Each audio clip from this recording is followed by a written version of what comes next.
Welcome to The Longlist, a podcast where we celebrate movies and other pop culture through the storied art of rankings. There are no wrong answers, no bad opinions, and hot takes are always encouraged.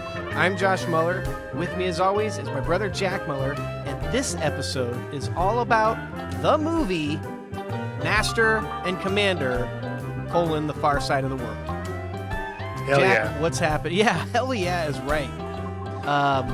This is a forgotten masterpiece, Jack. Yeah, 100%. I mean, yeah. not forgotten by everyone. No. The people who know what they're talking about don't forget it. Yeah, that's true. It's a really, really good movie. Came out in the early 2000s. The first note I had here, well, first of all, for this episode, we were debating between doing one of our bigger all-timer movies, but I feel like we've kind of talked about a lot of those movies in recent weeks just from the structure of those episodes. So we then we were like, should we zag and do something that not a lot of people have seen? We kind of fell somewhere in the middle with Master and Commander. Also, it's kind of nice. We just did our Hall of Fame pod where we kind of highlighted our first year of movies that we talk about all the time. Yeah. We didn't talk about this movie that much. And so now it's like, it's New Year. Let's, this one could make it next year into the Hall of Fame. This movie is great. And it's, I when we were watching it for the research for the episode, I was like 15 minutes in and I looked at Becky and I was like, I might have fucked up not putting this in my top 25. I just love this movie so much. I was going to say, did it not make it? It didn't make it into either of ours, right? It did not. It did not. It was close. It was like, if I would have gone to like 35, I don't think I could have kept it out. But, yeah, it's the rarest of the rare. I watched it alone. Not sure if Alex would like this one. Mainly the nautical talk. I think she'd just be like, I'm over this. The strategy, I should say. The strategizing naval warfare. Oh, man. It's like it's me too. But I watched it alone, and yeah, similarly, I didn't have anybody to turn to, but I was just like, oh my, we are so back. You texted me like the night you watched it. You were like, this movie is so good. I was like, yeah. End of conversation. Right. It really was the end of the conversation. You were just like, yep. It's great. I was charging my phone, and it was like away from, it was like on the ground charging, you know what I mean? Not near the couch. And I like had to go text something on the ground, and then I just ended up sitting on the ground watching the movie. Like I didn't even get up. I was just so locked in. Just like in the movie theater, you're just like oh up my against God. the big screen. Yeah, I got it on 4K too. Yeah, how did that? I didn't even know they have it on 4K. Yeah, man. Did you buy it? It's a disc or digital? It's a disc. It's from, I think it's from like Ireland, honestly. I got it on I got it on Amazon, but I was like looking at the back, and it has like not American ratings on it. Like it said like 12. I was like, what's 12? And I guess it's essentially their PG-13. Oh, and nice. Yeah, in the fine print, it said like the Ireland rating scale. I don't know. That's interesting. Yeah. What are those Irish doing with their ratings? Yeah, 12-year-olds, That reminded me of the Big Lebowski, 8-year-olds, dude, or whatever he said. Oh, man. I also got that on 4K. Nice. I thought about buying it. I already have it on Blu-ray, so it's like, do I? Dude, I have a what do they call a metal box of it on Blu-ray? Steelbook. Thank you. God, yeah, that's embarrassing. And I opened it up, and it wasn't in there. No. Yeah, and I was like, oh my God, I gotta buy it immediately. Oh no, my world's been shook. Yeah, and so I did. Is that the movie you think you've owned most in most different formats? I don't think I ever owned it on DVD. Oh, okay. Because it was a big TV movie for me. Like I think the most times I've seen that movie was just when it was on TV, and I was like, that makes sense. It was on a lot. In. Yeah. Yeah. Of course, it's different because they swear so much in that movie, which is great. Just fantastic. A+ swearing. Yeah, really good swearing. Yeah. So, not a lot of swearing in Master and Commander, which is a drag, but we eventually decided to go with this. It's critically adored. People really love it. It's a movie we absolutely love, as we just discussed. Did pretty well in the box office, but it just, in my non-scientific perception of it, it doesn't really seem like it broke through the zeitgeist in a real way. Like it was a medium thing at the time, and it did well and people liked it, but I just, people don't really talk about it anymore, at least in my perception. Why do you think that is? It's a good question. I honestly think the most obvious kind of answer might be the simplest one, and it's kind of a two-part answer, but it was a really good year for movies. Like, just looking across the board, it was kind of a banger year. And also, being Pirates of the Caribbean came out the same year. That which was is my big one. Jerry Bruckheimer, Gore Verbinski, Johnny Depp doing a Disney swashbuckling movie against Peter Weir doing like a naval army nerd movie. Yeah, it kind of has a little. This isn't exactly the same thing, but it kind of has a little. Well, you don't even know what I'm going to say yet. Oh, I thought you meant the same thing as Pirates of the Caribbean. No, no. I was going to say no. Those aren't like Pirates of the Caribbean. No, other than the boats. What I was going to say was it's kind of like Thin Red Line coming out the same year as Saving Private Ryan. It's like one of these movies. I'm not going to say that Saving Private Ryan's super fun, but it really broke through. Everybody watched it. You had to go see it in the theaters. Spielberg. And it's Spielberg, yeah. And Thin Red Line is it's a different style war movie telling a different story.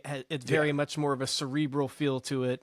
Much more of like a character analysis. But so, I mean, those are different movies, and one broke through, and the other one, people that saw Thin Red Line really like. Thin Red Line's great, Right. but it just didn't really break through, and it doesn't really hold the same piece of the pop culture pie, I guess is what I'm saying. Yeah. You're right. So here's the Best Picture nominees that year, for what was 2003 year in movies. Yeah. So the 2004 Oscars, Lord of the Rings: Return of the King won. That won pretty much everything. Lost in Translation, Master and Commander got nominated, Mystic River, and Seabiscuit. Seabiscuit, whatever. But those other movies were really big. Yeah. I mean, Seabiscuit and that's was just, really big that's too. Just It was a sports movie, you know what I mean? So yeah. It did and that's well. just the nominated movies too. Like I said, there's a bunch of others. Banger year. 2000s, man. We used to be a country that made things, Jeez. That's fine. That's okay. We got good movies. We're coming back.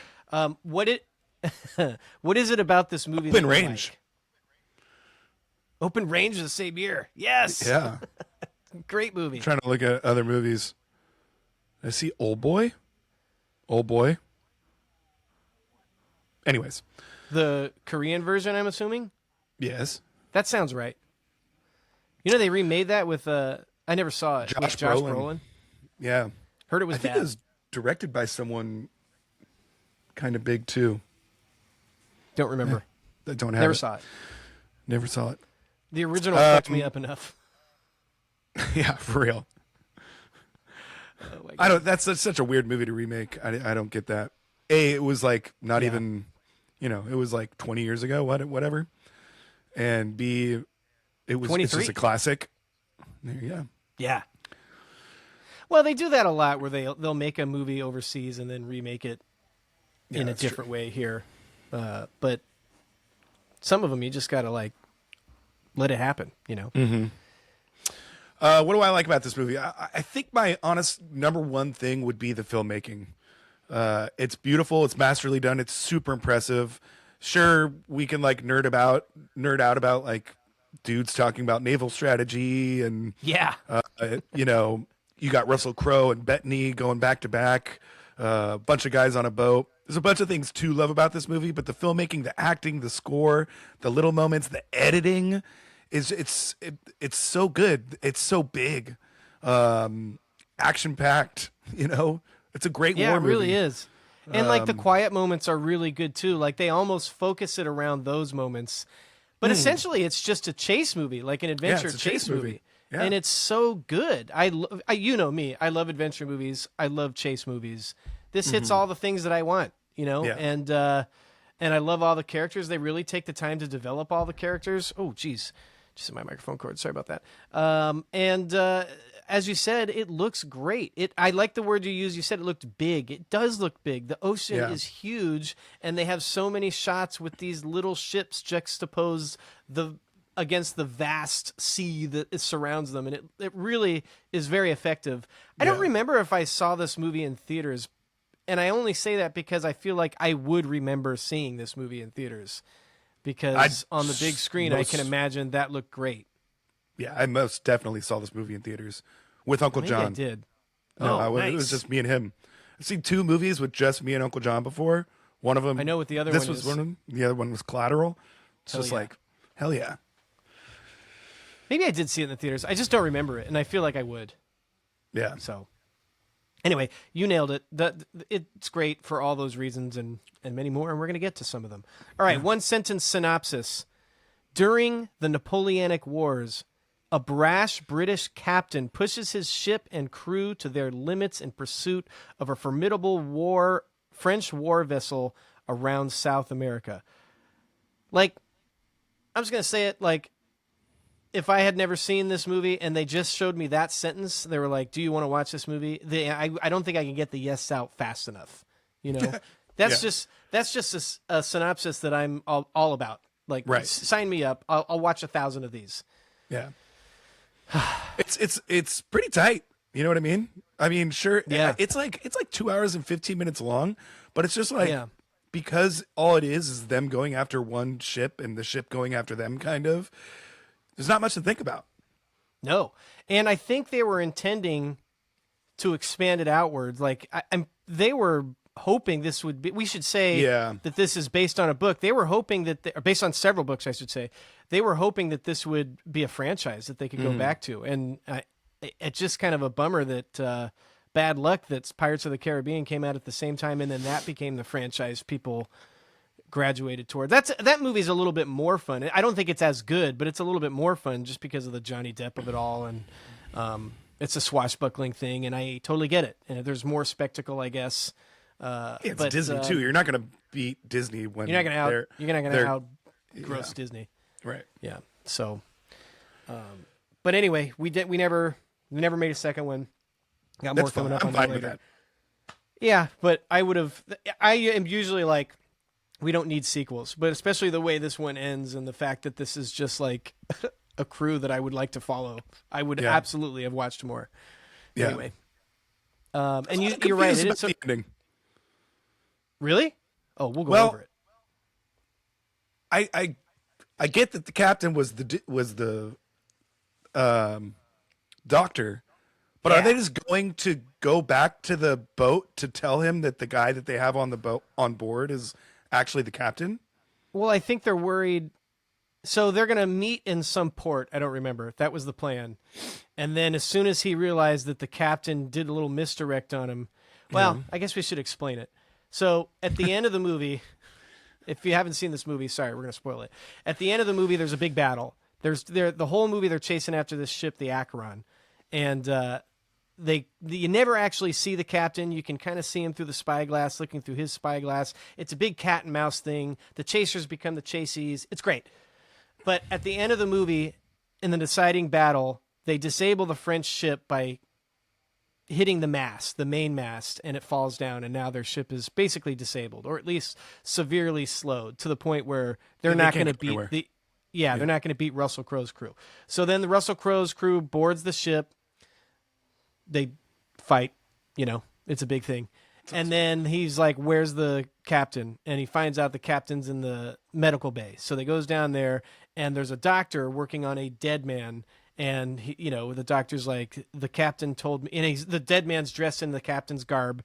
And he says, the captain told me, give you the sword as like a sign of respect. Like, you beat me. And then later on, he's talking to Paul Bettany, and he realizes the doctor died months ago. And so then the light switch goes off, and this is the last scene of the movie. The light switch goes off in Russell Crowe's head. Oh, I wasn't talking to the doctor. I was talking to the captain. Now we have to go back after the ship, which is now under English control. What I think he's worried is that the captain is alive. There's crew that are prisoners. They may escape, and retake the Acheron and then wreak havoc. So he's going back to chase them down and escort them into the port so that they don't get up to any shenanigans. Yeah. That's what I got. Does that make sense? Okay. Yeah. Right, no, you it's got just, it. Yeah. It's just kind of a lot to like go get him again, just to be like, yo, that dude's the captain. Well, they didn't have cell phones, Jack. Well, they didn't have They're birds. meeting him there anyway. No. Birds that fly to ships? No. Yeah, pigeons. No. Pigeons Carrier go to pigeons. a set point. Yeah, they remember to fly back to a certain point. They can't find a ship on the ocean. Yeah, you'd be surprised. Pigeons are pretty smart. Crows, Game of Thrones did it. You want to really test my knowledge on Game of Thrones? They flew to set points, Set points. Those birds could talk. Snow. Well, not without a little bit of help. You know what I'm saying? Magic? Yeah. Yeah, there was no magic in Master and Commander. None that we know of, anyway. Other than the filmmaking. Okay. Just in the chemistry between Russell Crowe and Paul Bettany. It's amazing. Yeah, it's really good. All right, some stats for you. Directed by Peter Weir, our guy. Mm-hmm. Loosely based on the Patrick O'Brien, Aubrey Maturin. I don't really know how to pronounce the last name because I never heard them say it. Maturin is Stephen Maturin, played by Paul Bettany. He's the doctor. So the whole series is them being homies. Yeah. And there was 20 books that were finished, and he died writing the 21st book. And they were about different people, It was the the English fighting the Americans. Like the Americans were the bad guys in those books. Oh, because it was the War of 1812. It wasn't. They changed it so that they could sell the movie better to the French being the bad guys, and it being during the Napoleonic Wars. In the books, it's about the War of 1812 between the English and the Americans. I did not know that. Good work. Yeah. Haven't read the books. Jack Aubrey is the captain. Stephen Maturin is the ship's surgeon. Apparently, it's about the War of 1812. Good job, Jack. The movie allegedly was inspired by a combination of 3 different books. Stars Russell Crowe and Paul Bettany, as we said. Budget was $150 million. Made $94 million domestically and $212 million worldwide. That's actually better than I thought. Pretty good. Yeah, not bad. Especially in 2003. I'm telling you. I mean, not much of a profit, especially when you consider marketing, but still. We should have gotten more. Nominated for 10... Could have been much worse. Could have been much worse. That's not bad. Nominated for 10 Oscars, including picture. 10 Oscars, Jack. I did not know that. Well, and Return of the King had 11. Yeah, and which did was a clean sweep. I think it won all of them. So that was the year of Return of the King. What are you going to do? Another tough beat for our guy, Master and Commander. So the 10 nominations: picture, editing, directing, makeup, art direction, costume design, sound mixing, visual effects, and 1 for cinematography and sound editing. So sound mixing and sound editing, different awards back then. Now it's just sound. Paul Bettany was contracted to do 3 of these movies. Russell Crowe only 1. Yeah. I did not know that. Yep. That's what it came up in my notes. I mean, Russell Crowe was like the guy back then, so it kind of makes sense. 20th Century Fox currently has a prequel in the works. Just throwing that out there. Patrick Ness, who's an author that I don't really know much about, is allegedly penning the script. So sign me up for that. Holy shit. I know. I'm excited. I don't know. I mean, this is as of 2024. Didn't look it up. Hopefully Russell Crowe. No. He's too old. Who would you cast? Tough one. Yeah. For some reason, the first thing that came to my mind was one of the Hemsworths. But that's, I think, because he was already in that C movie that I didn't see. I don't even know what movie you're talking about. They're too muscly. He's in a too muscly. It's Russell Crowe. Yeah, but he's put more a jacket on him. Yeah, but he's more like, I think the Hemsworth is a good stocky. Comp. Aren't they both Australian? Hemsworth? Yeah, but Aubrey is an Australian. Chris. He's too handsome. He's too superhero-y. I just watched him in Crime 101, and which came out earlier this year, and it was pretty good. Yeah, but even that, I was like, and then he's like too perfect, which was part of the character. You know, you started and turned it off. I kind of liked it. Well, I was just throwing it on, and I turned it on, and I was like, oh, I got to watch Heat right now. It just made me want to watch Heat. That happens to me a lot. Apparently, it's not tuned for me. It happened with you last week. I know. Yeah, I liked it. I thought it was maybe a little bit overstuffed with story. Like there was a lot going on, and there kind of didn't need to be. But other than that, I thought it was pretty good. Plus, I had questions about Chris Hemsworth's accent. Just like, you know, not getting there quite. So, anyway, just make him Australian. Like, why does he have to be from L.A.? I don't understand. Anyway, Russell Crowe and Paul Bettany Jack are guys. They worked together before in a Best Picture winner, A Beautiful Mind. Oh yeah, not my favorite movie. Yeah, you hate that movie. I wouldn't say I hate it, but nah, it's funny. Like those movies that win Best Picture, and I'm like, okay, now that you're a Best Picture winner, I kind of like, you know, more hate towards you. I don't like. It's not a terrible movie, but it shouldn't have won Best Picture. There, that's my take. Like Shape of Water, huh? Like Shape of Water. Exactly like Shape of Water. I really like Shape of Water. I'm in the minority there. I get it. People hate that it apparently won. not. It won Best Picture. Yeah. Well, I don't agree with it. I know. It's okay. The Artist is actually a bad movie. Yeah, that one I am with you on. And Crash. All right. Ooh. Paul Bettany, our guy. I know. Easily showed up in a lot of our favorites. Easily one of my favorite actors, especially back in the day. I was just like, oh, this is my guy. He's like in all my movies. He's in a lot. He's so good. He's got this thing. Yeah. He's got that thing where you kind of can't not look at him when he's on the screen. Yeah, and he's always just like going for it. Like not in a bad way, but like in this movie you just feel like he's on the verge of like crying at all times or something, or just like, you know, he's got so much going on in his head that you could just feel. He's incredible in this movie. Did he get nominated? He didn't. He did not. No. It's a rough one. It is. Here's your nominee list. Tim Robbins in Mystic River won. That's pretty good. Okay. I mean, I don't know if he should have won, but he was good in that. Alec Baldwin in The Cooler. I don't think I saw that. Benicio del Toro in 21 Grams. I'm okay with it. Jaimin Hansu in America. I don't know if I saw that either. And Ken Watanabe in The Last Samurai. I'm okay with that one too, actually. That's awesome. Yeah. Get Alec Baldwin out of there, you know? Well, yeah. I haven't exactly. I expected to hate those nominees a lot more than I did. It was actually pretty good. No, I already did this like on my own. I like looked it up and I was just like, oh, nice. Ken Watanabe. Yeah, it's badass. Good job. Yeah. Paul Bettany is like not a leading man. I mean, I'm sure he could be if he wanted to, but I don't know that he would be like a full-on movie star leading man. But he is great as like the second or third dude on your roster. Just great. Yeah. Remember when he was the albino dude in Da Vinci Code? Da Vinci Code? Yeah. Yeah. Pretty good. Pretty good. Yeah, just shows up. He's fucking Vision. Yeah. Married Jennifer Connelly. Good job by him.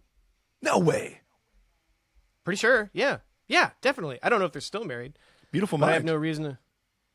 Oh, yeah. It's probably where they met. I would imagine it is. Romantic. Super romantic movie. He didn't even Russell exist in that Crowe. movie. Russell Crowe, really fascinating career. Acted in Australia before coming to the U.S. Did a lot of solid work in the 90s before kind of, you know, breaking out. He did Virtuosity with Denzel. He was in The Quick and the Dead with another great cast. Really broke through in L.A. Confidential. That's when people were like, okay, who's this guy? Then in a very short span, he rattles off L.A. Confidential, The Insider, Proof of Life, Gladiator, A Beautiful Mind, Master and Commander, Cinderella Man, A Good Year, don't remember that one, 3:10 to Yuma, and American Gangster. That's in 8 years. And then it's kind of over as far as he was like the biggest movie star.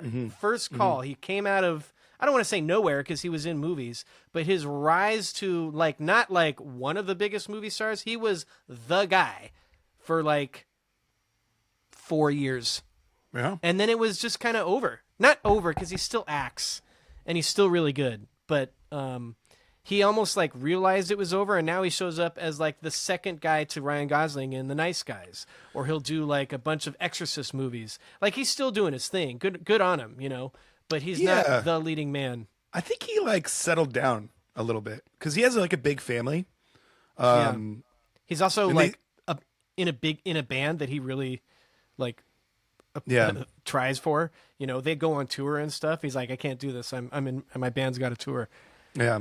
I think he just kind of started having a family and drinking beers, and I was going to say, let himself go a little bit, you know, more power to him. Which is fine. You know, yeah, totally fine. And I just think he got his the money, he got got his the fame. Oscars. Yeah, I'm going to move to a farm, you know? yeah. I don't know if he lives on a farm, but I think I heard that one. Sure he does. He's great as Captain Aubrey, though. Fantastic. He is. 10 out of 10. He is. So I have fictional captains for our first list. And I have a bunch. I should probably edit this down a little bit. How many do you have? I got 6, and one of them I don't even know if is a captain, so I put him lower on my list. Okay, I have 13. Okay, that's fine. I'm gonna. Okay, you're gonna why don't take you the go reins on first? some of these. All right. Okay, that's great. Just go first, and I'll fill in all the blanks you missed. Yeah. I guarantee you this. Guarantee you this one isn't gonna make your list. You don't know what made my list. I've got Izzy Buttons from The Mummy Returns, the second Mummy movie. He's the guy who flies the blimp. Got nothing more to say. It's a really cool blimp, and it's just like shows up in the movie, and they save him, and he's really funny and charismatic. You're right. I did not have that. I haven't seen The Mummy Returns since probably the theaters. Same. The rest of mine are super normal. So Okay. Number 5, Long John Silver. Yeah. Not sure if he's a captain. Oh, yeah. He's the captain. Takes over the ship. Yeah, he takes over the ship. I guess then becomes the captain. Yeah. He's the pirate captain. Captain by mutiny. He's a pirate Yeah, captain. but he's sure. like the captain before. He's like the like it's all secretive, but he's the captain of the pirates. You know, he's All right, their well, captain. Damn. He was That counts. initially like my number 2. So, because I love Treasure Island. Always been one of my books. Yeah. And Muppets Treasure Island is elite. I agree. Number 4, I have Captain Hook, the Dustin Hoffman version. Oh, okay. Great. Went specific. I like it. Yeah, yeah. Great performance. Unrecognizable, Really you know. Yeah. Great makeup work. Where am I at? Number 3, I've got Audrey. I believe it's Aubrey. Oh, yeah. I could be wrong. No, I'm dyslexic. I wrote down Aubrey. Good job. Just backwards. Number 2. That's funny. I don't think he made my list. I think I did one of those. Yeah, I was wondering if you would. Yeah. He had to make mine. Anyway. He's pretty great. Number 2, I got Han Solo. Whoa. Okay. Didn't make your list of 13 captains? No, he made my list. Who do you have above Han Solo? Captain Jack Sparrow, man. All right. If we're talking captains, that's All my right. guy. This came out in I was 12 years old when this movie came out. True. That's like the perfect age for Pirates of the Caribbean. I was unsure who. I remember looking. Okay, Pirates of the Caribbean was always like my favorite ride. I think I told this story before. I remember being in the theaters, in like walking down the aisle, seeing all the movie posters, and there being Pirates of the Caribbean right there with just the skull and crossbones. Yeah. And it said starring Johnny Depp, and I was like, I don't even know who that is. And then I became obsessed with Johnny Depp for like 5 years and watched all of his movies. You and and I then both he went came through a out. Johnny Depp phase. Yeah, it was around this time.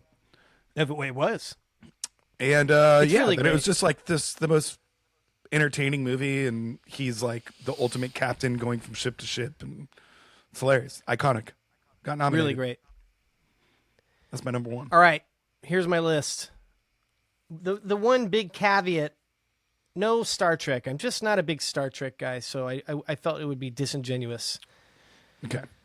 Number 13, the captain from How I Met Your Mother. Really funny bit that keeps going on, and you haven't seen that show, so I'm going to move on. Okay. Number 12, Captain Marco Ramius from The Hunt of Red October. That's Sean Connery. Super good. Oh, nice. Love that movie. Oh, I just thought of another one. Damn it. Haha, I probably have it on here. Number 11, Captain Miller from Saving Private Ryan came up in your list about favorite characters. Number 10, Captain Planet. He's our hero. Going to bring pollution down to zero, Jack. Yeah. Number 9. I think it was a little more in your A era. little more my generation. Number 9, Steve Zissou.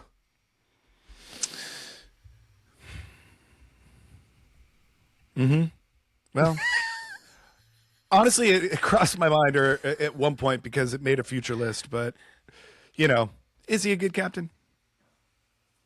The title is Favorite Fictional Captains. Ah. Number 8, Long John Silver. Number 8, Long John Silver, all the reasons you mentioned. Number 7, Captain Blood. Just watched it for the first time. My guy, Errol Flynn, swashbuckling, fantastic, loved it. No notes. Number 6, Captain Hook. I didn't go specific. In my mind, I was thinking the animated one. But Dustin Hoffman's pretty great. That's a bad call. Oh, you know what? I only have 12 because I wrote my number 4 and my number 3 is the same person. There we go. So we are now on... The old Jack list the old making Jack. over there. Now we're on number 5. I don't know what I said the last one was, but this is number 5. No, this is number 4. Captain America. Number 3. Yeah. Okay. No? Captain He's not America. a captain. He's a captain in the Army. Is he? I don't know. They I don't call him think he Captain is. America. Oh, yeah. I guess becomes a captain in the Army. Why isn't my... Hold on. My computer's not charging. Hello. He's back. Number 3. Captain Jack Sparrow. For all the reasons you said. Number 2. Captain Ahab. Hast seen us the White Whale, Jack? Yeah, I've never read it. It's a... Don't let Alex read it. It's 85% nautical stuff. Just like process stuff. And I'm like, this is the best thing I've ever read. I just pictured Alex reading Moby Dick and me being like, no, no. I mean, the actual like story parts are pretty few and far between, and they're of course really good. He's crazy and just hell-bent on revenge, and he's great. And number 1, I had Captain Solo. So we were there on that one. Yeah. All right. No We're Izzy gonna take buttons. a quick break. Huh? No Izzy buttons for Mummy Returns on your list. That's true. Okay. No Izzy Buttons on my list. I apologize. I forgot about Izzy Buttons. The great captain of a blimp. Yeah. We're going to take a quick break, and we'll come back in a second.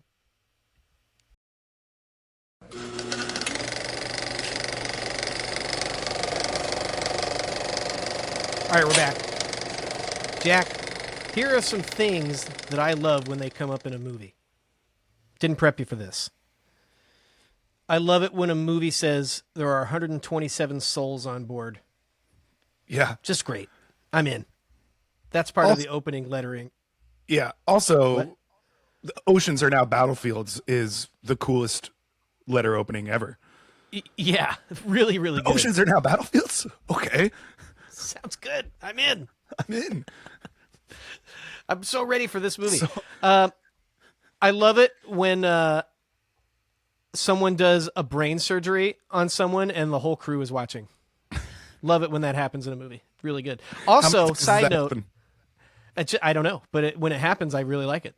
Maybe just the once. I don't know, but it's really good. Also, is this low-key one of the best surgery movies? We have the guy getting his arm amputated. There's a lot of surgery. We have the brain surgery, and we have Paul Bettany doing surgery on himself in a mirror. Pretty great. And they're all kind of like, they're all icky, but like they don't show you too much. So it's really good how they do each one. Yeah, because it's PG-13, right? Yes, I think so. Yeah, I was thinking about that going into it, thinking that it was R, and then with the whole ratings Irish thing that happened, I was like, oh, this is PG-13, and I was like, a lot of people get cut up in this movie. How did they Yeah. manage that? I But mean, they do it really well. they do it well. Yeah. I mean, when the kid gets his arm amputated, they're kind of just showing his reaction. Great scene, Yeah, by the way. that was formidable in my Yeah. life. I just I've never had a braver patient. Ugh. oh Oh, so good. Jack, I love it when a movie puts you into a world and doesn't hold your hand explaining things. Like they don't really tell you what's. They just give it. They just start off with the nautical speak. That being said, I was very. I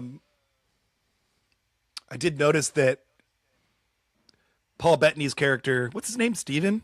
He used to call him Doctor a lot, but I think his name's Steven, right? Steven, yeah. He doesn't know anything about naval warfare or anything, so they use him Yeah. to ask As like the- questions. As like the You know. yeah, that's a really good call. Yeah. As like the proxy, And then he's like the that's how we avatar for get the it. audience. Exactly. That's how we get a lot of the explanations of what's going on. Really good call. Didn't catch that. Good job, Jack. The one example Take it that something very interesting and nautical just happened. That I am not sure what that is. He has a lot of good lines. you could have been in this movie. Oh yeah. The one example that I mean, there's a bunch of examples of this, but in the first battle, the very first scene, they drop 3 lifeboats in the water, like just like right out of the gate, and I was like, what are they doing that for? You know, seems counterintuitive. But then I looked it up, and it's so that that's like extra wood on the boat that's hollow that could potentially create more shrapnel. So they drop and amongst other reasons, but that's one of the main reasons. Like if it I gets thought it was hit by a weight cannon. thing. I think that was part of it. But then I was thinking, like, wouldn't that like slow your ship down if you're dragging boats? But I don't know. Anyway, it was cool. I love it in a movie when someone asks, "What's the butcher's bill?" referring to people being dead after a battle. It's really good. I love the this one is specific to Master and Commander. But I love it when they're talking about the Weevils and they do the lesser of 2 Weevils thing. Oh. It's just fantastic. We've made jokes about that for decades. Yeah. Just something I say constantly in my head. Yeah. I like it when starboard, port. I don't know which one's which, left and right on a ship. That's what you're supposed to say. But I like it when they say larboard in the old starboard and larboard in the old seafaring movies. I don't know if you caught that. That's like an old way, an archaic. I looked it up. It called an archaic way of calling port. And I was like, nice. Didn't know that. But I did catch that at one point somebody says on your starboard but like they don't mean like of the boat. They just mean like I'm coming on your left, or it's like on the left side. Yeah. Pretty cool. And I love it when someone says something to the effect of, "Those tortoises will make good eating." Just love that. It's like, hey man, we're on the Galapagos. Let's catch some tortoises. Stock up the crew. Really good stuff.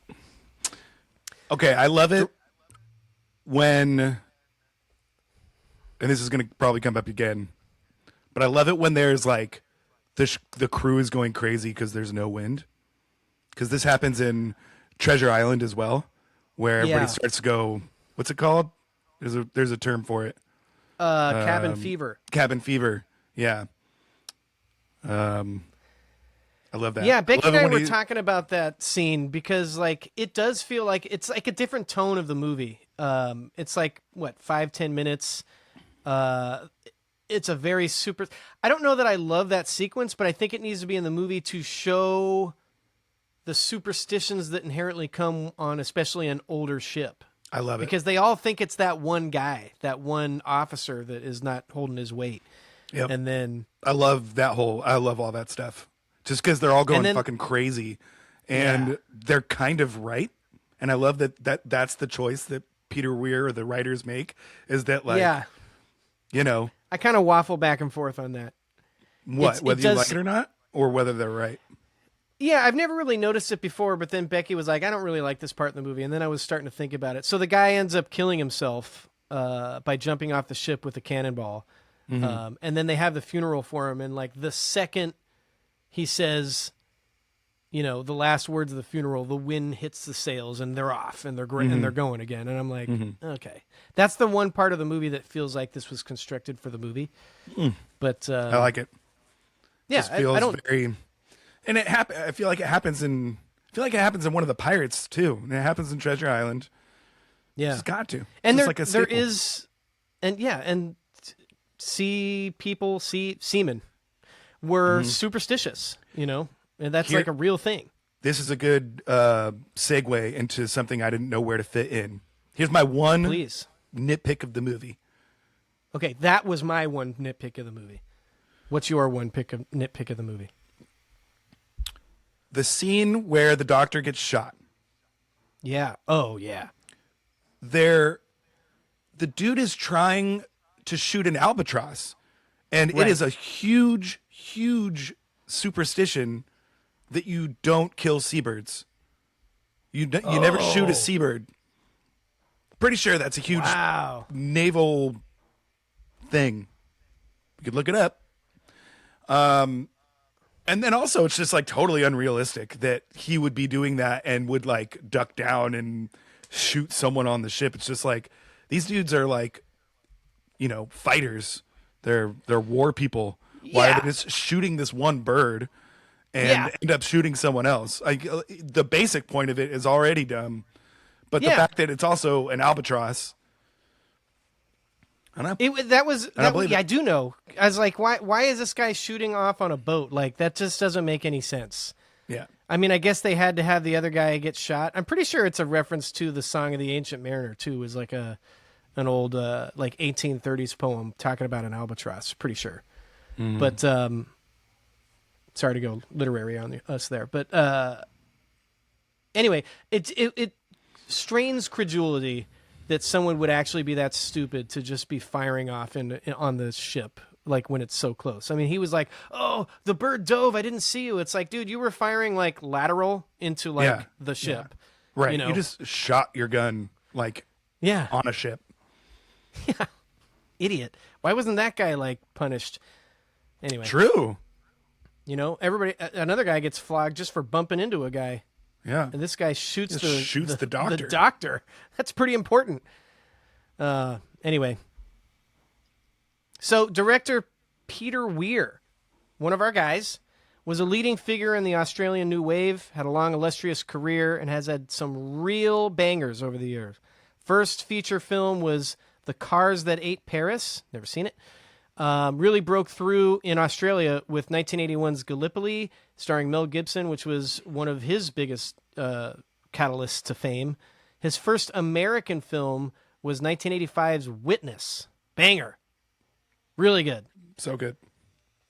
Over the decades, he did Mosquito Coast, Dead Poets Society, Fearless, The Truman Show, Master and Commander, and others. I wouldn't say he's like, top of the heap directors, but there's some really, really good movies in there. So good job by Peter Weir. Yeah. Love Peter Weir. All over the place. Yeah. Yeah, really different None movies of these movies are similar to the other. are the same. He's got a crime drama with Witness. Well, sort of, actually. Then it turns into a romantic drama in the middle. We talked about that. And in a then different comes back podcast. to being a crime drama at the end. At the end, yeah. Then he has like a really, heartfelt Dead Poets Society, school coming of age story. Truman Show. What the fuck is that movie? And then Master and Commander, just like a really good like procedural chase movie on the open seas. Just fantastic. Truman Show to Master and Commander is a jump. That's crazy. My next note was about how he does a bunch of different styles and genres. So good job, Jack. This is a beautiful film. Our guy Peter Weir, he's in his bag. The cinematographer, Academy Award-winning cinematographer, I should say, was Russell Boyd. And I wrote where I don't remember if I saw this in theaters, but let's get to it. Best shots. Yeah. There's a bunch. You could go with a lot of different directions. I think I'll start off with this one. So I love when they reel in the ship by faking that their own ship is burning. They're burning a lot of like wood chips or whatever. I don't know what they're burning, but they're making it look like black smoke, and then the other ship comes in. So there's a two shot of both ships on the horizon going across the screen, and at the very end of the shot, you see the Acheron, the other ship, chasing them down. I'm like, oh, it's on. The trap is set. Yeah. It's really good. I also love when Paul Bettany's holding the beetle, looking at the beetle on the island, and then it's in his hand, and then it focuses, and he sees the ship off, the Acheron off in the distance, which they didn't know was there, and they just stumbled upon it, and they're like, oh, shit. Plus, he's really good in that scene. Yeah, it did? Yeah. He's really good in that scene, too. I'm going to talk about that later. The shot of the ship covered in snow, just really good. Mm-hmm. You know, just kind of shows you. Because they're getting down all there. different. Oh, yeah. They're like, they're low. That's low, man. The shot at the beginning when they remove the doors, like there's the captain's quarters. They just take the doors off, and everybody's putting on Russell Crowe's jacket. It's like time to fight. Okay, here we go. I still don't really know what's going on there. It's great. It's like really well choreographed. Yeah, it's really well choreographed. My guess is similar to the boats in that if there's a bunch of doors hanging around, you're potentially offering more things to be hit, by potential cannon fire. Mm-hmm. Whereas if they're up against the wall, they might get hit, but like not more so than the other wall that's sitting right there. Right. That's my guess, but I don't know. And then my favorite shot of the movie, there's a bunch of shots like this. You could go with any of them. But after the scene where they do the fake 3-lantern thing at night to kind of confuse the Acheron where they're traveling, the next scene, Aubrey pulls up basically right behind the Acheron. So they were the chasers, and now they're the chasees, and it's great. And he's up on the crow's nest, and it starts up on him, and then the camera zooms around in like a 270-degree angle, and then finally lands behind him, and you're looking over, and you see the Acheron way off in the distance. And then all the people on the crew were like, oh, I can't believe it. We were sailing all night, and he puts us right behind the Acheron. Yeah. Captain Jack, what a guy, like really great. Lucky Jack. It's like, hell yeah. And they kind of lost him for a little bit, and that's a moment that they're like, damn, this guy is pretty good. They're pretty good. Yeah, pretty good at his job. Yeah, that was impressive. We're just lucky to be with him. Nice. Yeah. What do you got? Okay, so I had the doctor with the beetle and the racking shot. I had, similar to when they do the fake boat thing, there's a shot of them far in the distance, and the Acheron is like firing at it, but everything is like dark. So like you only see the cannons, and it's like lighting up pretty much everything around it. Yeah. Very cool. There's kind of a secret oneer when they're singing, and now you're safe ashore, Jack, all along the road. And they're like, it goes around the table, and it's like they might cut in it, but you can't really tell. And it feels like a oneer. It's really well done. That's cool. I have when they board the boat at the end, just because I can't really think of a specific shot, but it's like a series of shots, and it's just like, holy shit, this is incredible filmmaking that they can just like have all of these people in these two boats right next to each other, and it's just epic, and it's just, they really land the plane. And it's kind of cool, like they're fighting out in the open seas, and then when they really get down and dirty with it, they're up close and personal. It becomes very claustrophobic very quickly. It does. I have when they're carrying the doctor on the island, like the first time he wakes up after getting shot, and it's like above his head, and it just kind of like looks like he's floating. Yeah. There is a quick shot when they are up on the coast of Brazil, and there's like a boat of the native people of Brazil, and it's like rowing towards their boat, and it's like a tracking shot along the water, and it's going fast, and there's palm trees in the background, and it's just like, oh, we're there. It's awesome. And then my 100% number one, honestly, there's like a billion shots in the first 20 minutes of this movie that I could pick, but my number one is when they ring the bell, and it's the changing of the guards, and it's just like the silhouettes of the dudes climbing down from the mast on the ropes, and the dudes going up. And it's just like, it's When I was watching the movie, rewatching it, I was just like, this is why I love this movie. Just Way to dudes go, Russell Boyd and Yeah. Peter Weir. climbing up ropes. Climbing up ropes. That's my new band name. What's a ship without its crew, Jack? You know? I want to rank the crew members next. Yeah, dude. Thought this would be fun to do. This and was also make you mad. It made me. I pretty much just didn't do it because, dude, honestly, going from like the Wikipedia page to this document and trying to figure out who was who on the boat, like none of the pictures of these people on their Wikipedia page look like who they are in the movie, and I have no idea any of their names. So I was just like, I don't know who all these people are. It's just really hard. So I'm just gonna. Was it hard, Jack? I'm just gonna let you Okay. roll with that one, Josh. I got it. I got 6 people. Okay. I did not include Captain Aubrey or Steven because obviously they're 1 and 2. They're 1 and 2. Come on, we know that. Okay. So number 6, I have Mr. Allen. That's the guy that is played. He plays Craster in Game of Thrones. He's a little bit older, stockier, white hair. Gets shot in the forehead at the end, like immediately. Immediately. Tough way to go out. Headshot. Yeah. He's like, "Hey, But nobody's here." Bam. Yeah. But he's also like, he kind of questions the captain a little bit. That's why he's number 6. Mm-hmm. Next, I have Peter Miles Calamy. He's the younger, not the blonde younger kid. Yeah. The He one gets that's it like too. a little bit. He gets it too. He's Yeah. a little bit older than that. Kind of sticks up for the younger kid a lot. Yeah. He gives him a command at one point, and it's like, Right. oh, cool. And then he dies. Yeah, and they have the nice little moment when the last time they talked, the 2 young dudes. Yeah. Yeah. Rough. It's nice. R.I.P. It is rough. Hey, you got to have some, Number 4, the guy who has hold fast on his knuckles and also has he gets his brain Wow, worked on. number by, 4. the Stephen. Yeah. He would have been higher on my list for sure. Well, number 3, I had Mr. Pullings. He's like the second hand in command, the guy that gets the Acheron at the end, the guy that has a history Darcy. with. Peter Darcy is the actor. That's name. right. Yeah. And he seems a little young to be James like. Darcy. I think it is James Darcy. You know why I thought that? Here's how we bring in Spotlight, Jack. Oh my God. I looked up the guy's name and it was James Darcy, and I was like, oh, that's a lot like Peter Darcy James, who is the guy, the 4th lead in Spotlight. Is that where I pulled Peter Darcy from? Maybe. I'm not sure if his first name is Peter, but it's definitely Darcy James. Got it. I'm thinking it is Peter, though.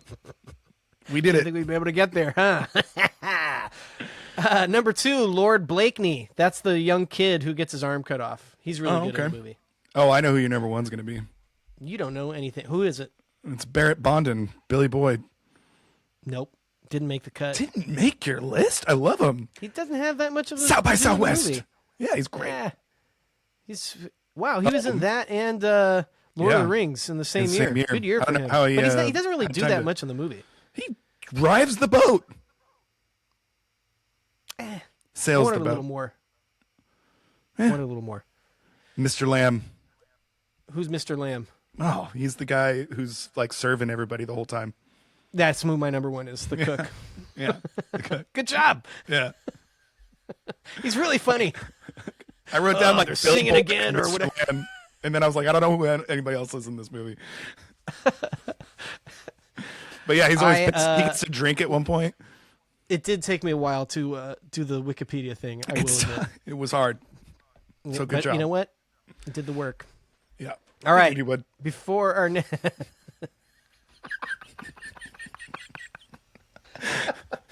oh my God. That is this pod. Yeah. Glad you said it. All right, let's get weird before the break, Jack. You better have done put this in one. work. Yeah, no, I know you do.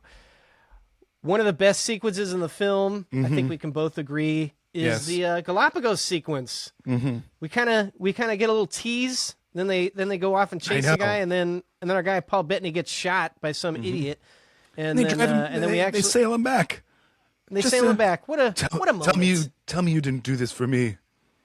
Oh, I thought it would be good had if to we could restock. yeah, Needed to stretch stretch their my legs. legs. Yeah. Anyway, so the Galapagos scene is great. Yeah. I want to rank all the animals that we see in the Galapagos. Okay. Yeah. Let's get weird. Mm-hmm. Let's just do it. Sure. Feel free to start. How many do you have? I have 4. Oh, I got 8. So I don't know if we see it, but I have the blue-footed booby just because I like the name and they're native to Galapagos. Oh, man. I've got the tortoise Yeah. because I like when they're measuring its neck. Yeah, that's awesome. And they get the line about eating the tortoises, like you said. The marine iguana, of course. Of course. Probably one of the better Iguanas don't swim. interactions. Yeah. That one does. That one does. Two new species in a matter of minutes. That's so good. And then number 1, the flightless cormorant. Okay, Which is nice. Which is his whole bread and butter. They're like, it looks like a cormorant except it's flightless. And they're only on the Galapagos. That's true. Galapagos, scientific treasure of evolution. And this is the first non-documentary film to ever shoot on the Galapagos Islands. Really? Mm-hmm. Oh, you should have led with that. That was good stuff. Good work, Jack. Thought this was a good See, place you for do it. do the work. So actually I have 9. Here we go. The seals. They're there. Whatever. You know? Yeah. There's a bird that they catch that they don't identify. Maybe that's the blue-footed booby. That's a blue-footed booby. We'll Could call be. it that. There's also a lizard. They don't identify it. So those are my bottom 3. Next, I have the tortoise. It's great. Mm-hmm. You know? Yeah. Next, I have the cormorant. Mm-hmm. So different ranking for us. Yeah. I have 2 beetles as my number 4. There's the little beetle that they actually show. They show him twice. One, he's on the ship. The guy hands it to him. The other one we talked about in that great shot where they refocus and you can see the background. But then the kid also brings a picture of a different looking beetle. I can't confirm it's a different beetle, but it certainly looks different. Looks like than a the one. bigger beetle with bigger pinchers. Yeah, with the things going out. Yeah. Number 3, I have the albatross. It's not technically on the Galapagos, but you can't just fly forever, you know, and they're right near the Albatross Islands when it happens. Okay. And I think it was a literary reference to that poem that I mentioned earlier. Okay. So I'm going albatross. Number 2, iguanas. Mm-hmm. Marine iguanas. Marine iguanas. And number 1, the stick bug. Oh, because it's how he comes up with his plan to disguise his ship. What am I doing? A thematically important animal, the stick bug. I lost the pod. You won. I had a moment. Okay, that's it. We're done. I had a moment like the Leo from Once Upon a Time in Hollywood meme where he's pointing at the TV where they first open the book and he's like, "What's this stick bug thing?" And I was just like, they do that later. This is the thing. That's it. And then it didn't happen in that scene, and I was like, "Oh, when does it happen?" And then it happens later with Aubrey, and I'm like, "Oh, it's Aubrey who gets it." Yeah, man. To hide yourself from your enemy, and then Paint he's it like, black. "That way we can disguise it to hide from the predators." And Paul Bettany goes, "You're the predator, Jack." And he's like, "Yeah." He's like, "Yeah." You're fucking right. I am. It's great stuff. Also, I love that they could just I love this movie. Me too. I love that they could just fix after the first battle. It's just like, oh, they're just gonna continue sailing while they're fixing their boat, rebuilding a mast. Did not know that you could do that. How did they do that? And then also, it's they do oh, we're gonna look for a paint our whole place ship in the black. Well, that part, yeah, didn't know they could do that either. But they do talk about a place where they can dock. So they're like, oh, we'll have to go home to refit. He's like, we can refit at sea. So they're not sailing. They're still in the water. Yeah, but they're not sailing. But they don't go get more Still crazy. wood. I know. It's just, and then the one guy wants to go off in the jungle and look for a new mast for a week. He's like, fuck that. We'll just do the best we can. It's like, okay, Yeah. with chairs, like how Definitely are you building some another questions mast? there, but yeah. Yeah, I don't know. I don't know enough about the anatomy of a ship to say whether that's right or wrong, but Right. it worked for me. And we don't need to know. It's still massively entertaining. It's just great. Yeah. Oh man, no one's listening to this podcast because no one's seen this movie, Nobody's seen and we're this doing movie. really good work here. Hopefully someone is just like, I guess I got to go watch this movie now. Yeah.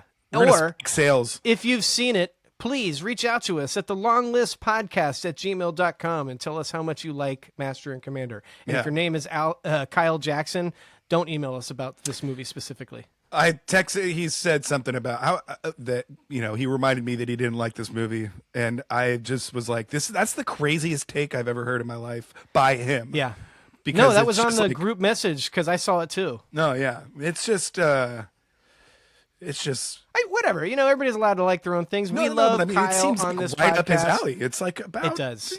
It's just because it's on a It says ship. it's boring. I was like Yeah. riveted This the is whole the time. opposite of boring. It couldn't be less boring to me. Yeah, right. So, in fact, it needed to slow down a couple times so I could catch my breath. For real. Jeez, it's so good. All right, let's take a quick break. We'll come back in a second and rave about this movie some more.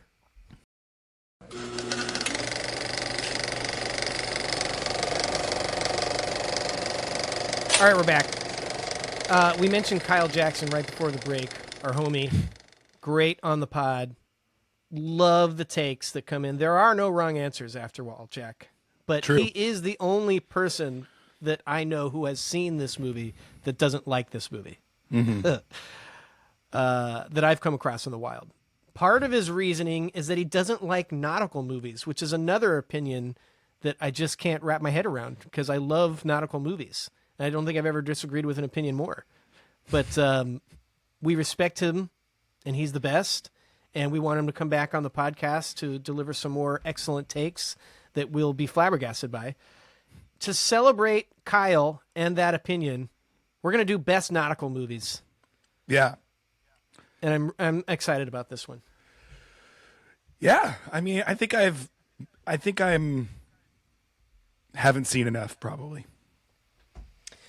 I mean, have any of us seen enough? If Well, there's a I guess nautical movie out my there, I want to point- see it. Yeah, no. I guess my point is I haven't seen, or I at least don't remember the Seahawk, and I haven't seen Captain Blood. I think those are my two Whoa, big hey, holes. whoa, hey! Let's not spoil the list here.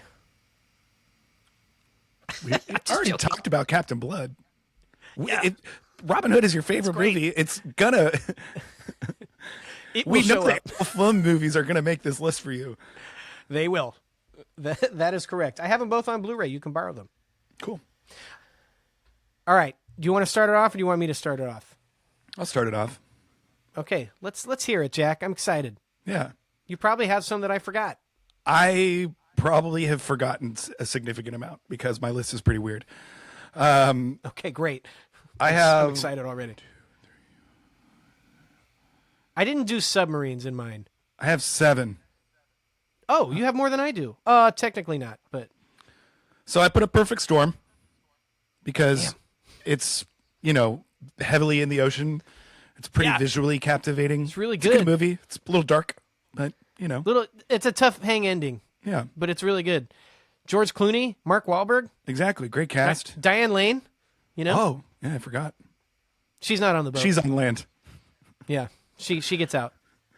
Number 6, I have Waterworld, which is Excellent. I forgot that one. the Mad Max of the seas. It's the nautical Mad Max, if you will. Yeah, another good band name. Sorry. It's okay. I'm just counting. Number 5, I have Finding Nemo. Okay, yeah, Yeah, see what I did there?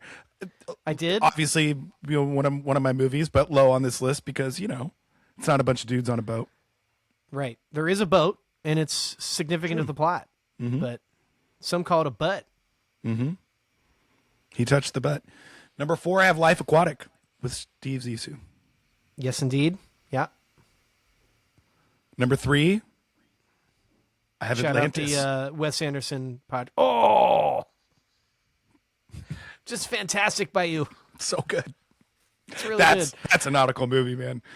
It is. I did like I said, I am omitted submarines from my list, so Okay. it wouldn't have made mine. But I will admit that I didn't think of it. So I can't like be like, oh, technicality on my part. No, I didn't think of that. Yeah. That movie's incredible. It's so good. Number 2, I had Master and Commander. Oh, okay. Yep. Yep. Did you put it on your list? I did not. Okay. So For the flipped record, on this would one. be my number one. If I were doing it. Go ahead. I think I know what your number one is now. Yeah, number 1 is Jaws. Oh. Nope, didn't put that one on there either. Whoa. Well, I had it on there, and then I was like, you know what? I talk about this a lot, so I'm going to talk Wait, about it. what am I missing? Oh, I didn't do Pirates of the Caribbean. You didn't do Pirates, yeah. Would that be? Is that higher than Master and Commander? That's the question. I got to rethink my whole list now. It's a top 8, so I got to do the math there.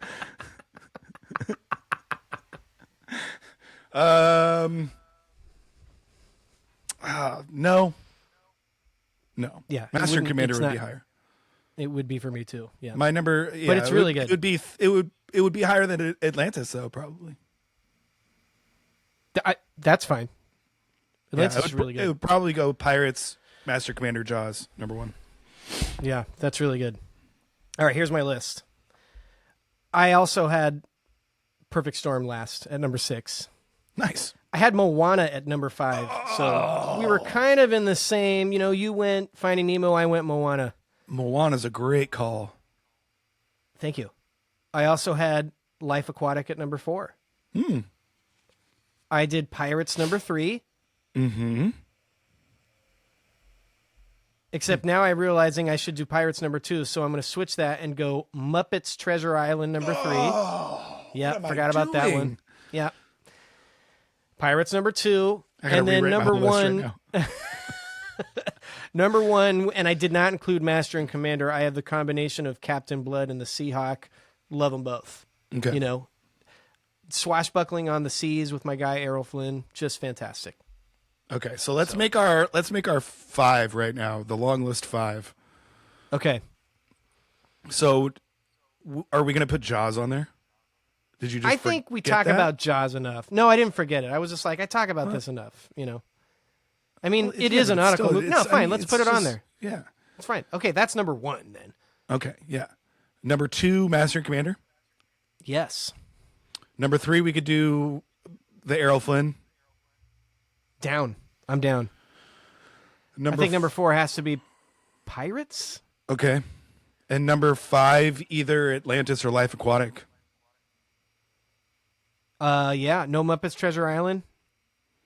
I mean, I can't legitimately say I like that movie more than Yeah, Life maybe we should Aquatic. go Life Aquatic just to be normal people. Yeah. But Muppets Treasure Island is like a seafaring adventure. That's the only. But I've seen Life Aquatic more. I like that movie more. Now that we're adults. All right. True. I mean, I Barely. watched Muppet Treasure Island a lot as a kid. It was on repeat. I would wore it watch to it tonight. VHS. Yeah, true. Yeah. I don't think I own it on Blu-ray. Bad job by me. The Black Spot.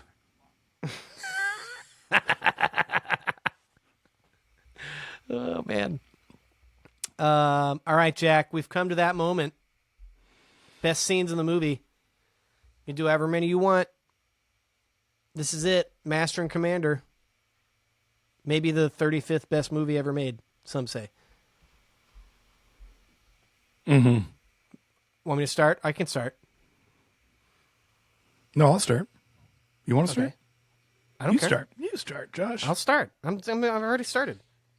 Number 6. We kind of already mentioned it. The scene where he's talking about Lord Byron, and then they do the Lord Nelson. Lesser of Two Weevil. Oh, my bad. It's okay. Who's Lord Byron? Now I have to. You're right. Oh, man. Who's Lord Byron? He's another guy. Oh, he's the poet. There you go.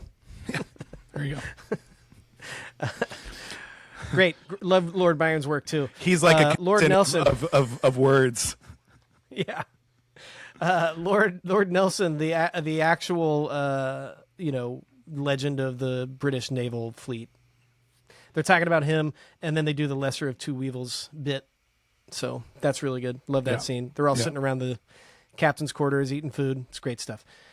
The first time Paul Bettany and Russell Crowe play music. Really like that scene. The music's great. Then at first it just starts off the two of them, and then they kind of make it the score, and it expands, and it's really, really good. The scene where he meets the doctor, quote unquote, which is actually the captain. I'm going to hand you, he bid me hand you this sword. And I'm like, yeah, respect. Really awesome. Right into, it's not the doctor. That's the captain.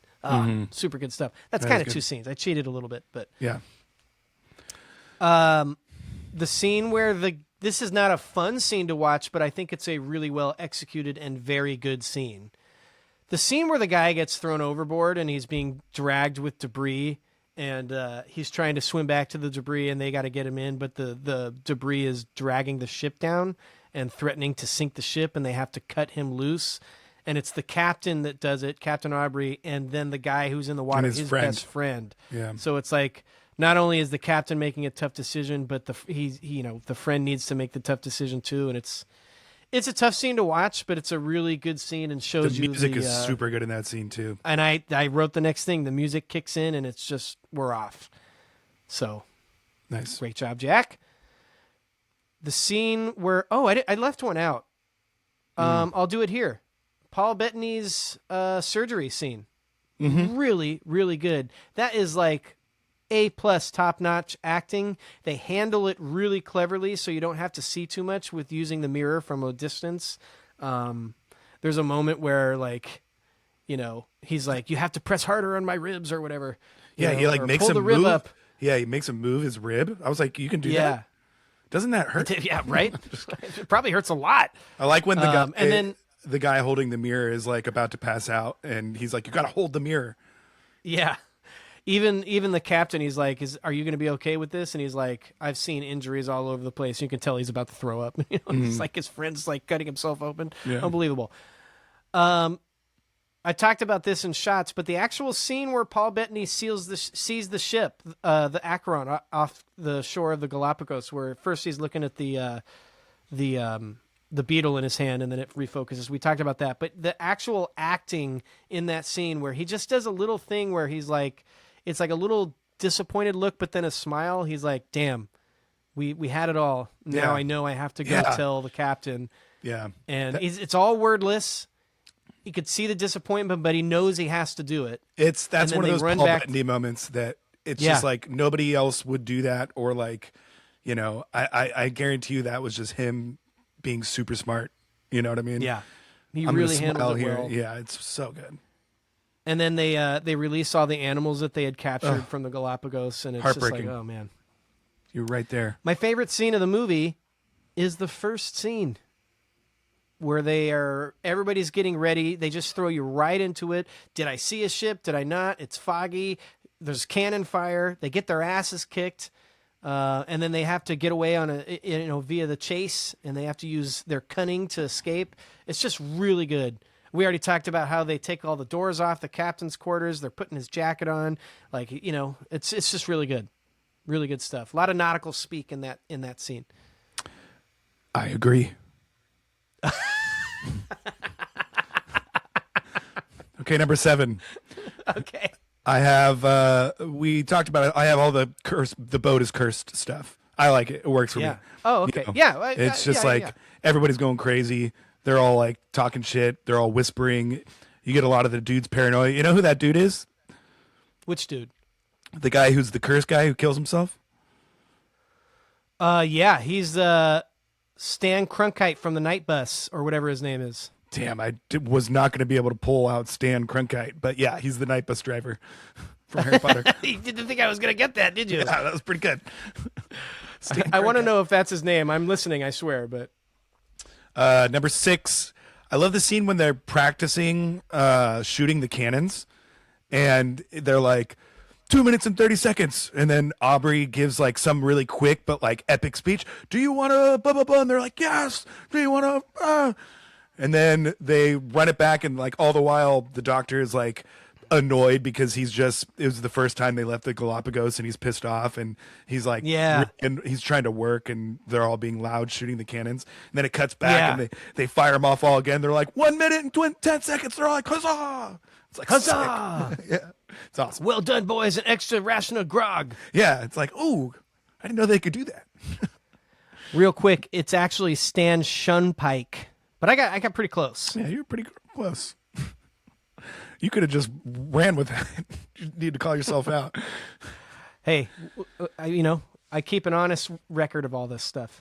Number 5, I have the fake out with the boat. He's like, this is your first command, and they build the fake boat ship, and they do the lanterns. It's just like, this is good sick stuff. Yeah, really good stuff. very good. Aubrey's the best. He's great. Number 4, I have The Last Battle. Because The Last Battle's really good. It's just really crazy. Like I said Super before, crazy. it's crazy that they just execute it as well as that they do. Up close and personal. Yeah. The doctor gets in there, he boards the ship with them. It's awesome. Yeah, Everybody's fighting. Yeah. Fighting with a cutlass. Yeah. Dude gets shot right in the middle of the forehead right away. Craster. It's like, oh man. Number 3, I have the Lord Nelson Weevil scene because it just sticks in my brain. Yeah. And it's like a nice little respite from all the action. Yeah. Number 2, I just did the whole Galapagos sequence, all 20 minutes of it. The surgery, but the pre-surgery, the surgery. Once we know that he's going to survive, and everybody's having fun. The tortoises, then the seeing the ship, and he's the one to see the ship, and the music does that. Yes, it does. We're awesome. back. Yeah, It's and really good. Number 1, I had the opening. Yeah. Because It's like, I love fog in movies. I've talked about that before, but fog scenes, that's just like number 1 fog scene. I should have included it in the things I love it when it shows up in a movie. Fog. Yeah.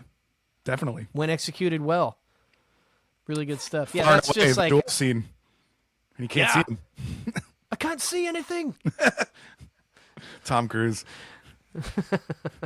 When's the Tom Cruise episode coming? And how far up will Far and Away be on your list?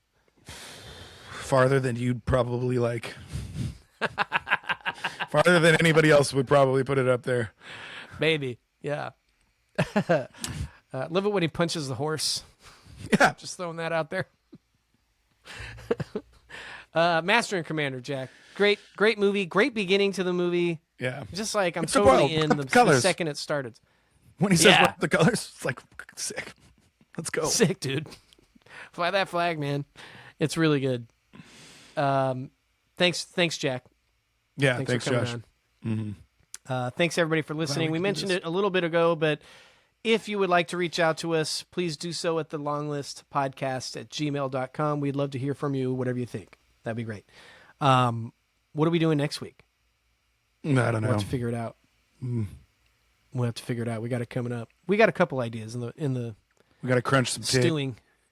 Yeah, stewing in the pot. We got a couple ideas. And then we got to start getting ready for some of our bigger episodes we have planned for the summer. So, Yep. We got and some finding big out ones. who we want to be on those episodes. Yeah. Should we do Anyway, a Denis we'll do that. pod before Dune? Maybe. We're planning on doing Spielberg, which is a big one for us.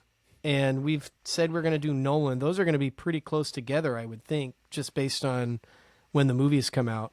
Mm-hmm. We could do Denis, but I don't know how many, we could just do Dune. The good thing about color me intrigued. I like that. We're also going to be, if everything works out, we can possibly time up Dune with our part 4 of sci-fi too. Oh, So I've kind of got this mapped out in my brain. okay. So we'll figure it out. Denis could be good. We're going to have to do an episode on him eventually. Yeah, and he doesn't have billion movies, so it's kind of Yeah. easier to work I with. rented. I've never seen it. I rented Prisoners from the library. Oh, jeez. So we're gonna get dark one of these nights. God. Yeah. That's a I tough haven't thing. seen a couple of his earlier movies. I think I've seen all the ones that have come out like in the past 15 years or so, but or whatever, you know. Yeah. But the first 2 or 3, I don't know if I've seen those yet. I I haven't, haven't seen Enemy his first one, and I or haven't seen Ensembles. Enemy. Yeah. I hear there's a big giant spider in Enemy, so I'm not super keen on watching that one. That's just what I heard. Like a big fake one? I think so, yeah, like a dream sequence spider sort of thing. I don't know. Oh. I don't know what it's about. But it's a big spider. And I was like, oof. We'll put that at the bottom of the list. Yeah. So. Hashtag Denis. Way to go, guy. Hashtag spiders. Thanks, everybody, for listening. We really appreciate it. And we will see you next week with a new episode. Peace. See ya.